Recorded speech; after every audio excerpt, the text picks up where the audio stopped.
Assalamu alaikum warahmatullahi wabarakatuh. Juma Mubarak. Welcome to this is the first Juma of Jamadilakhir. We are thanking our Lord Allah subhanahu wa ta'ala for giving us everything. And everything that He has given us is perfect. The believer looks at perfection in everything.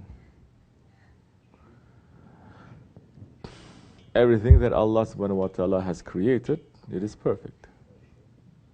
Everything that the nafs touches, it throws it off balance. It becomes imperfect. Allah subhanahu wa ta'ala created us in the most perfect form, in ahsani taqwim. So what makes us fall from that position of ahsani taqwim to the asfal safilin? First, foremost, it is the nafs, it is the ego. Ego does that. The shaitan has no permission to penetrate us if the ego does not give permission. If we give the power to the ego, then it is like the donkey that is riding on us. If we have power over our ego, it is like us riding on the donkey. And the ego has the power of not a donkey. He has the power of the burak that can take us to the highest levels. That is the power of the ego, if you're able to ride. And all prophets came, and all awliya Allah came and still coming to teach this one truth. Ride on your ego. Don't let your ego to ride you. And so, somebody was asking me a question before. And I'm going to say, ask your question again, inshallah. Then we will listen. We will try to find an answer as our Shaykh gives to us. Say. How can we make our serving priority first level in our life? How we can make our what? How can we how can we make our services in the first priority in our life, the other ones in the second, third? How can we make hizmat? Before that, he was asking me the question. It was very lengthy. It was very detailed. He is Sheikh and is Wakil from Turkey. Our Wakil. But now I asked him to ask again on live broadcast, so he became very shy. So suddenly the question becomes very short. But he was asking me before, saying, he's listening to sohbats, and we're always concentrating on the hizmat. Hizmat means service. And the service, it is the most important thing in our tariqat, in our way, especially in our jamaat. What is service? Service always means others, to help others. Service doesn't mean to help yourself. Your prayer, your fasting, your zakat, you're going to the hajj, all zikr, everything is to help yourself. It is not to help others. But now hizmat is higher than that. Hizmat, as some awliya Allah they're saying, is higher than ibadat. And Sahabi Kiram, they ran to serve the Prophet ﷺ. They did not run to get higher place in Jannat by themselves. So then he asked me, how are you going to make this hizmat to be priority in your life? Because he said in another sohbat, I've mentioned that there is no balance Get this out of your head, out of your heart. Don't think that you're going to balance dunya and akhirat. Don't think that dunya and akhirat can be balanced. Can you balance haq and batil? No. Akhirat is haq. This dunya is batil, isn't it? How you can balance haq and batil, truth and falsehood together? That's why Islam, it is beyond dualism. It's ahad. All others, some stuck in trillism. Some, they got a little bit better. Dualism. Two. This or that, light or day, that. Thousands of years chasing around. But Allah is ahad. Kul huwallahu ahad. One. Move away from dualism to ahad, to unity. Not just to one, but to unity. You understand? No division now. So, asking now, there is no balance, but there is priority. When you have your priority, and when you are priority means things that are more important than others. When you concentrate on things that are more important than others, then the others will fall into their own place. Only that time you will find balance. You understand? Only that time you'll find balance. Balance is achieved through priority, and priority is Allah. If you say balance is achieved through 50% Allah and 50% your nafs, then you will never achieve anywhere. You are still chasing after your own tail, circling around and around. You're not taking off nowhere. So now he's asking, how are you going to make now this priority into your life, your hizmat priority? Very simple. It is very simple. Two things you have to have.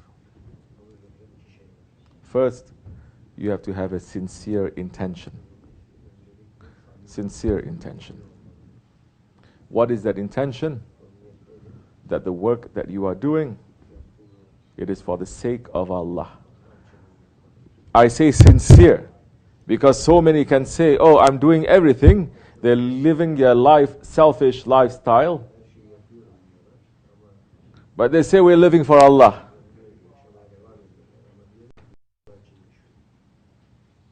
There is a proof for that. The proof is not just by saying, I'm living for Allah, but you're saying, how much are you thinking of Allah?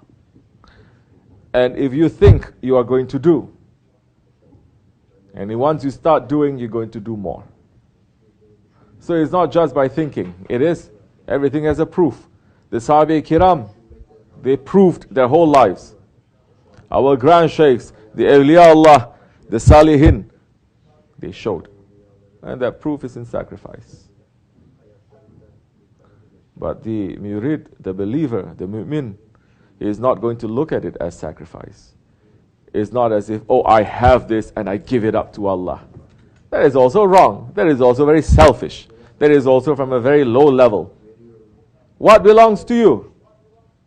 Nothing belongs to you. It's given to you.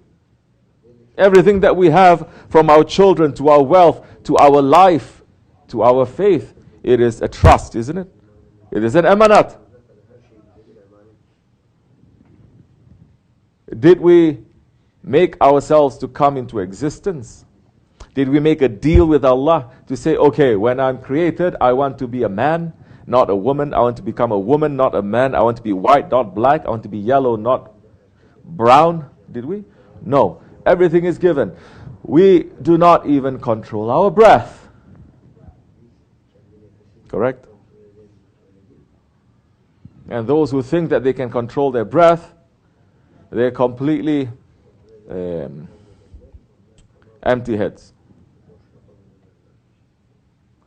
Who is not controlled by ourselves? Is not controlled by our minds or our brains. It is controlled by the one who gave us breath. Only way you can control your breath is when you give your breath back to Him. Now, don't go into, Naqshbandi order, awareness of breath.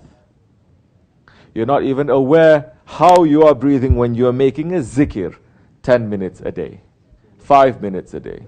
You're not even watching your breath is not just watching how the air goes in, how the air goes out. And no.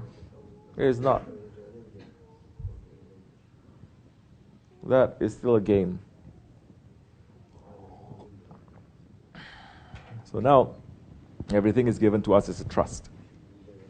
And when you give it back to Allah, then you understand now that it did not belong to us in the first place.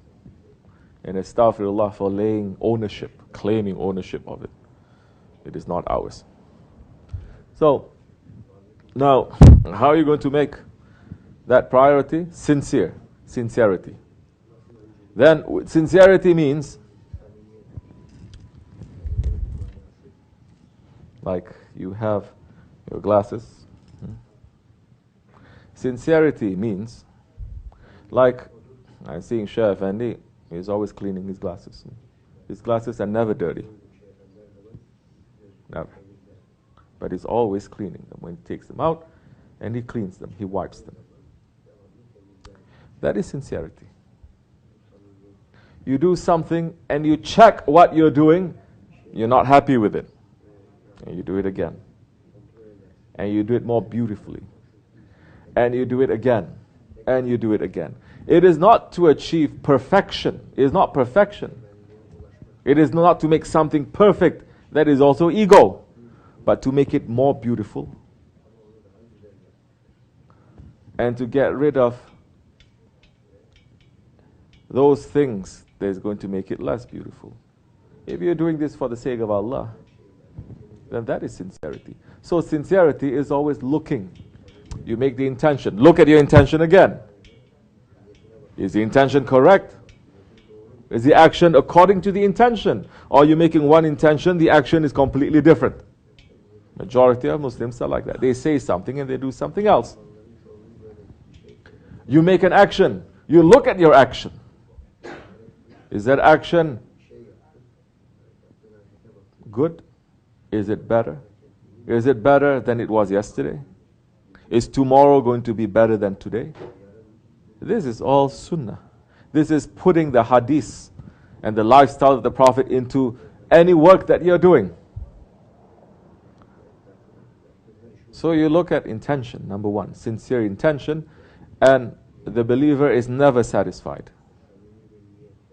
Because the stations to reach to Allah, it is endless. So the stations of something becoming more beautiful and more beautiful and more perfect, this is endless. And he is never satisfied with the work that he has done. So one, sincere intention. This is what? To make the service priority. How are you going to make it priority? Sincerity. Look at the intention now. With the intention is the action together. The second part, always be in consultation. Understand? Because sincerity of intention, sincerity of the action is only you, by yourself, doing things. You hearing from here, you're hearing from here, you're hearing from here.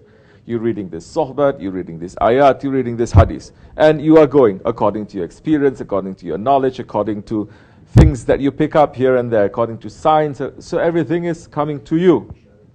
The second part, it is consultation. Consultation then, it is not from you. It is to someone else. That leader, that guide that you are following. Then when you are consulting, then things will become very easy at that time. Because you have done everything. Now when you're consulting, he only has to touch up a little bit here, a little bit there. Everything is going to go. That time you can make your work priority, easy.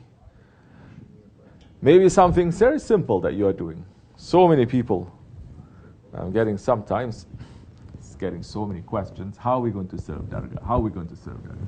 And I've been answering it for over 3 years. At least 1 week, 2 questions we're going to have, correct? Always saying, I feel so far away, I feel disconnected. How am I going to serve Dargah? I answer. I feel very disconnected, I'm very far. How do I answer. Now, finally, I got one question yesterday. I didn't want to answer directly. It's saying, I'm running to serve, I feel so far away, but I'm feeling I'm serving too much. And I get overwhelmed. So what do I do? I says, MashaAllah, you come to that station, huh? So,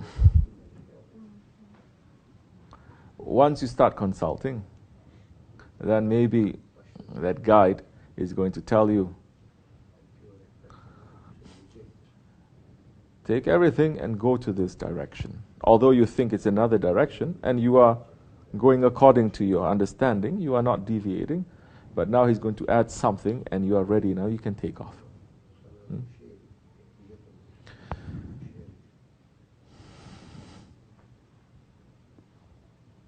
You make the intention when you wake up, today I'm going to serve Allah. Today I'm going to serve the Prophet. Today I'm going to serve my Shaykh. I went around, and these foolish ones, they say, no, you only serve Allah, you don't serve Prophet. Prophet is just a man. You are not servant to Prophet, you are servant to Allah only. They say, you're foolish ones. Everyone is a slave to the system. Everyone's slave to their women, or slave to the credit cards. And you have a problem with being a servant to Prophet. Who is your guide? Who is saying don't be servant to Prophet? Must be Shaitan. Because Shaitan refused to make sujud, sajda to Adam alayhi salam. There's a meaning for that too. When you make the sajda, what it means.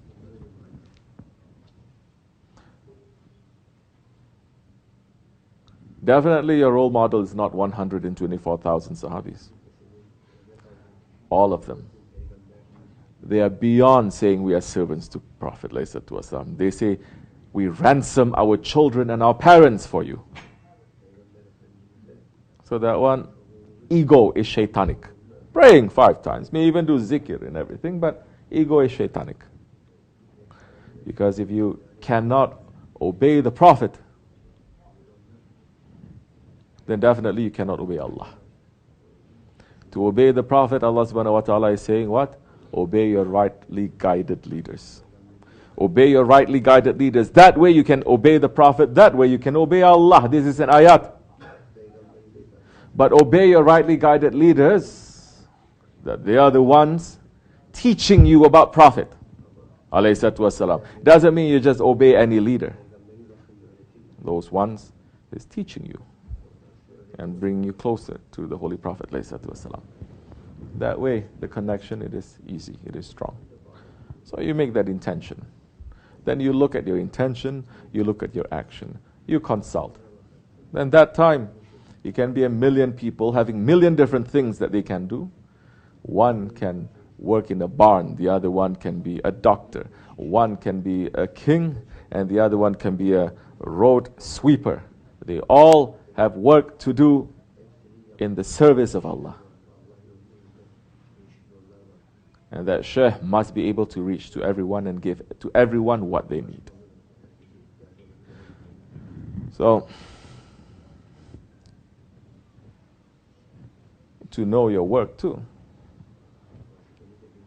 First, of course, you must consult. If your intention is real, you're not just saying, oh, how can I serve? How can I serve? If your intention is real, you must consult. Maybe that one that you're consulting with will say, don't worry. Don't worry about anything. Just take it easy. Maybe he's saying, take it easy. Don't need to do nothing. Maybe he's looking at you and testing you to see if it's really burning inside of you. Can you ever take it easy? It's like someone who has fallen in love. He cannot eat. He cannot sleep. Then somebody came, hey, just take it easy. So what is your connection and sincerity to that request that you make? If it's really bothering you, you'll never take it easy. And if you don't take it easy, maybe that time you are maybe a little bit lost, a little bit in ghaflat, you don't know what to do. But that one may say just a simple thing, either through the tongue or sending something through the heart, and you're going to find something so easy. Oh, I can do this. Of course I can do this. So simple. And he's going to concentrate on that. Then he'll be able to be moving in this way, inshallah. As much is enough. Yeah? Ya Allah. May our service be accepted. That is another topic. If the service that we are going to do is going to be accepted or not. Yeah? May it be accepted. As servants, we do the best. If they accept, they accept. If they don't accept, who are we to say, you must accept, I serve you, you know? So many murids, they are like that. They get very upset. They get very upset. For example, if they come and they bring food and say, why is my food not served? Some years, and we're going to see those ones coming back to. I brought cake. You didn't take it out. I must eat the cake before they went. Yeah. So what are you bringing the cake for? Oh, for you to eat. That time the sheikh will say, no, don't worry, you eat it. We don't want to eat it. We have no use. Okay, that one has no problem, of course. So we have to wake up to this, because what we see, we can take a lesson from, and we can actually improve ourselves. Inshallah Rahman. Assalamu alaikum wa rahmatullahi wa barakatuh.